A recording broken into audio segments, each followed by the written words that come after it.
आज आम सब सांग मैंने मिसी बाहरिलु बालेश्वर नुआ पद्मावती वाटर पार्क बुलिया प्रथम आम सब सांग गाड़ी धरी बाहरिलु। गाड़ी धरी बाहरला पर पेट्रोल पंप जाई पहुंची जे जा गाड़ी पेट्रोल पकेलु। पेट्रोल पकई सारी टिके मजा मस्ती कला पर आम सीधा चललु। रास्तार गला बेले देखिलु किछि लोक पांडालिया जाउछन्ति काहेकि ना एटा श्रावण मास चलछि। श्रावण मासरे सबु सोमवार पांडालिया लोक जाती। आ वाटर पार्क टा भी आम घर पाखु 7 कि 8 किलोमीटर दूर थिला। आमे भी फटाफट जाई पहुंची गलु।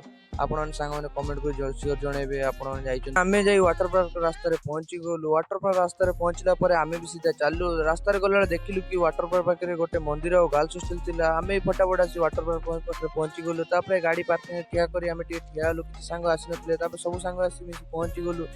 तापरे आमे समस्त मिसी भीतर को गलु। भीतर जाई देखिलु कि टिकट काउंटर पाखरे प्रबल भिड़ थिला। तापर सब सांग माने डिसाइड करलु कि जे जा टिकट काटी आमे भीतर को गलु।